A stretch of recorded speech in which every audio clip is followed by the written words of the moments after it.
নমস্কার বন্ধুরা, 2025-26 সাল সারা বিশ্ব যখন অর্থনৈতিক অস্থিরতা, যুদ্ধ এবং মন্দার অন্ধকারে পথ খুঁজছে, ঠিক তখনই পূবের আকাশ থেকে ভেসে আসছে এক নতুন আশার আলো।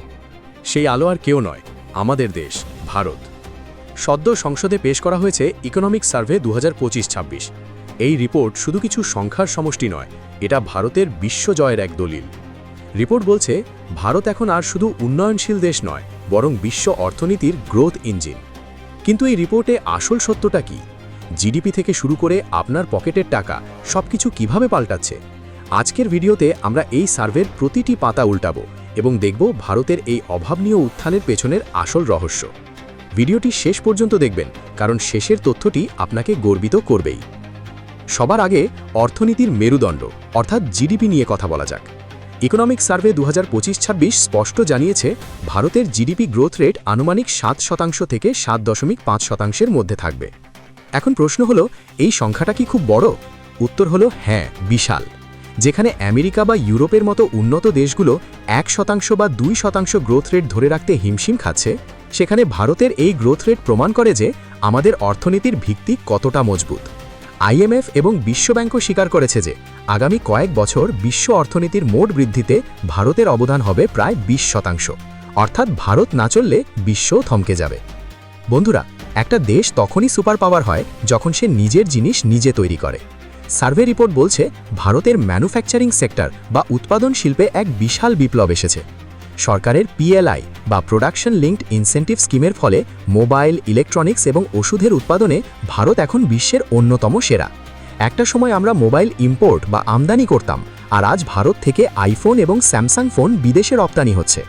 শুধু তাই নয়, সেমিকন্ডাক্টর মিশনে ভারত যে গতিতে এগোচ্ছে, তাতে খুব শীঘ্রই আমরা টেকনোলজি সুপার পাওয়ার হিসেবে বিশ্বের দরবারে নিজেদের প্রতিষ্ঠিত করব।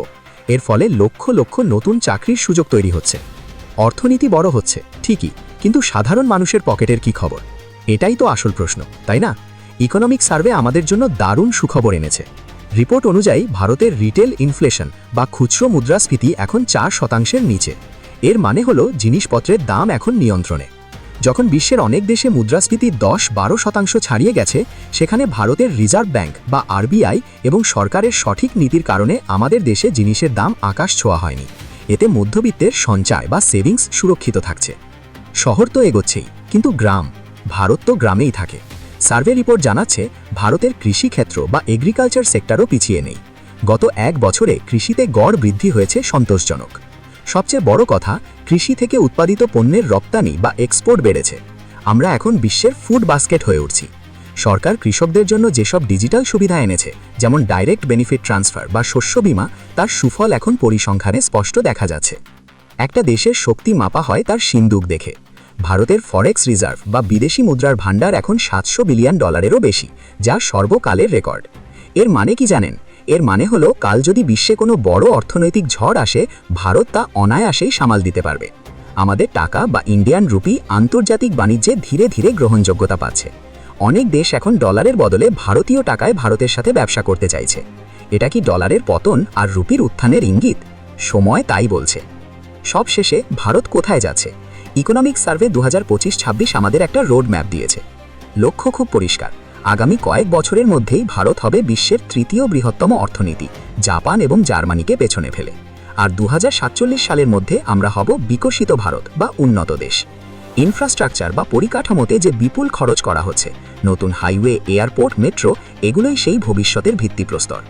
বন্ধুরা, এই ইকোনমিক সার্ভে শুধু সরকারের রিপোর্ট কার্ড নয়, এটা 140 কোটি ভারতবাসীর পরিশ্রমের ফল। আমরা যখনই একজোট হয়ে কাজ করেছি, তখনই ইতিহাস তৈরি করেছি। ভারত এখন আর কারোর দিকে তাকিয়ে থাকে না, বরং বিশ্ব এখন ভারতের দিকে তাকিয়ে থাকে সমাধানের জন্য। আপনার কি মনে হয়, ভারতের এই জয়যাত্রা কি অব্যাহত থাকবে? কোন সেক্টরে ভারতের আরও উন্নতি করা দরকার বলে আপনি মনে করেন? শিক্ষা, স্বাস্থ্য নাকি কর্মসংস্থান? নিচে কমেন্ট করে অবশ্যই জানান। ভিডিওটি ইনফরমেটিভ মনে হলে লাইক করতে ভুলবেন না। সাবস্ক্রাইব করুন এবং বেল আইকন টিপে দিন, কারণ আমরা এমনই গভীর বিশ্লেষণ নিয়ে আবার আসব। জয় হিন্দ, বন্দে মাতরম।